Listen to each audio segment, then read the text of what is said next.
Well, if I can briefly explain what it's about so that you get some more idea. You live in a house with 10 people all together, sharing the house. You have your own room like this, and you have a kitchen, bathroom, and separate toilets.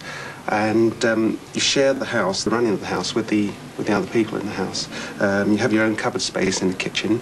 So do you share pots and pans? Well, it's up to the house. Yeah. Generally, people have, pots and pans. It doesn't belong to the house. You bring it along. No. And the houses are mixed. Yes.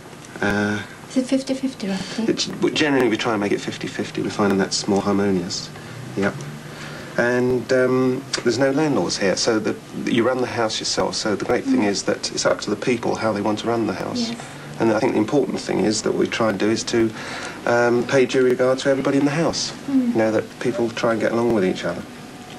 Oh, the thing is, the rent is £8 a week, which includes heating and lighting. Oh, that's good. And there's a 1-year agreement. The idea of that is that we want people to stay at least a year. Yes. That way we get a continuity. If people can stay a year, then that helps us a great deal. How do you pay the rent? The rent is paid either by cash or cheque. It can be paid monthly or weekly. Yes. Is someone in the house collecting it? Or? Yeah. What do you think will be the biggest problem of living with other people in a house? Well, to me, personally, it's the noise. I like it quiet. And, I mean, I don't like to have 3 different records being played loudly around me.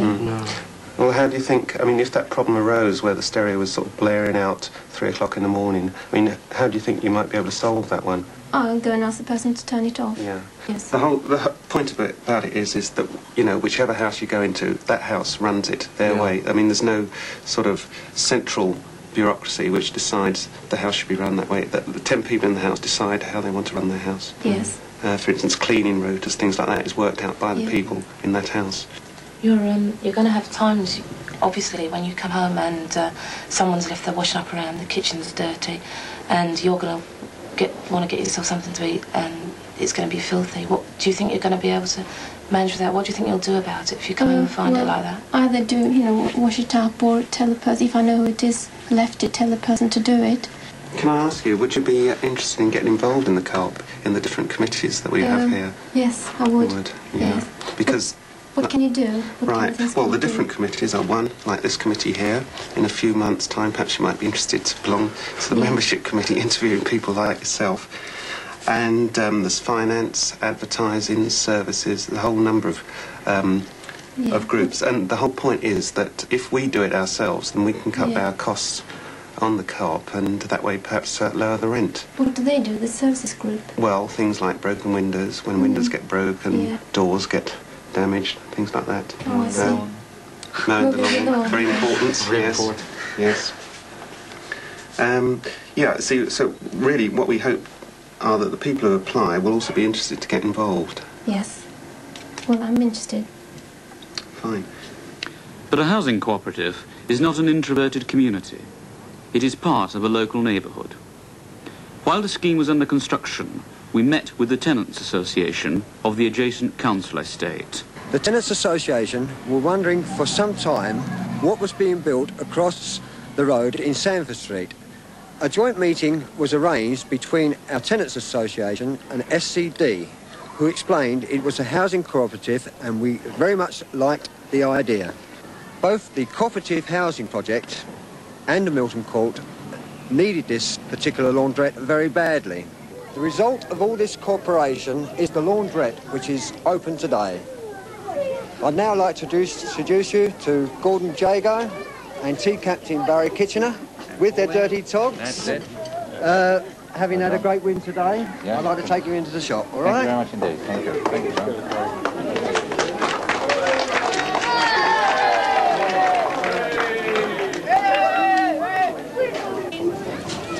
Come with me. Put their washing in. Oops. Okay. I would just like to explain to you how the laundrette operates. It's a cooperative laundrette. It will be owned by the members. That is the community around us, the tenants in the area. They will own the cooperative. It's not owned by a national co-op. The surplus will be, at the end of the year, will be divided amongst the members.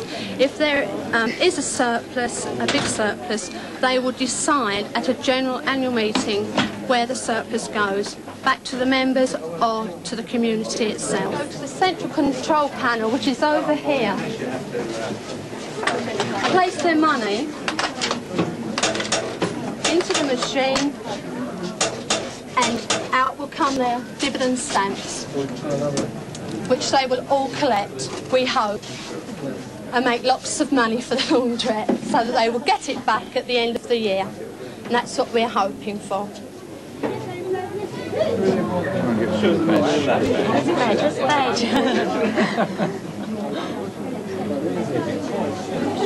Are they okay? Are they heavy?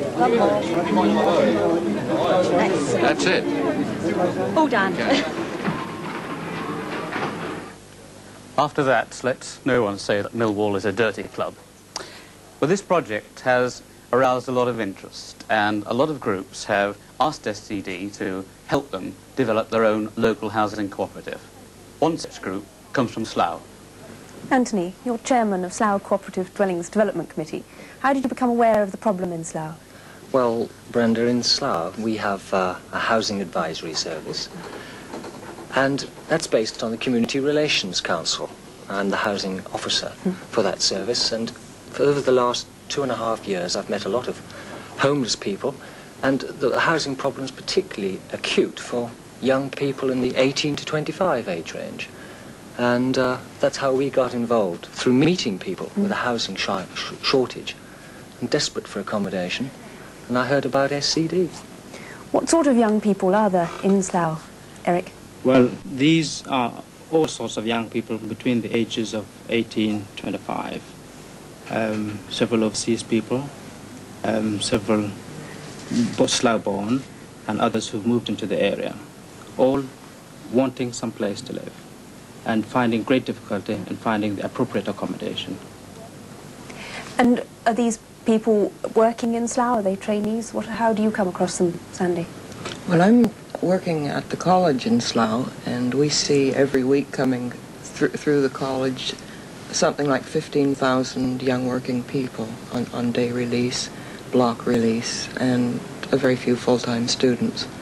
So we're aware of the housing shortage because it's right there in front of us every day. Ian, why did you like the idea of a cooperative?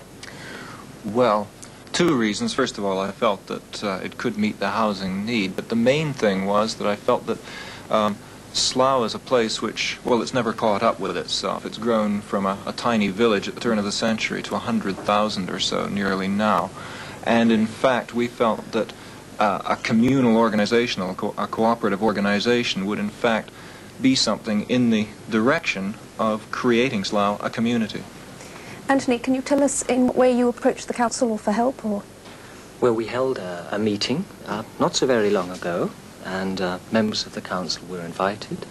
And they've been very cooperative with us and managed to offer a site.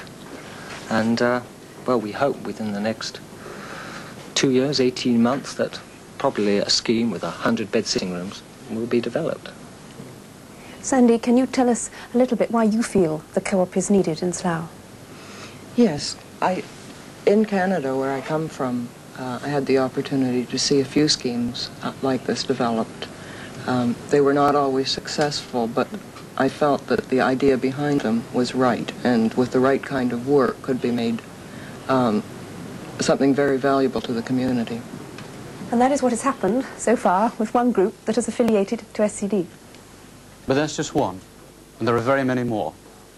And there are many other groups who are working out the cooperative solution for themselves to the housing and community problems. Last October, Reg Friesen, Minister for Housing and Construction, set up a working party to advise him on what ways the government could assist the development of housing cooperatives. I was happy to be a member of that working party. We have just delivered our report to the Minister, and government action is expected shortly. Certainly, we at SCD, after battling for over 7 years against red tape, are now receiving an enormous amount of help from the Housing Corporation and the Department of the Environment. This has enabled us to plan a development programme for the future.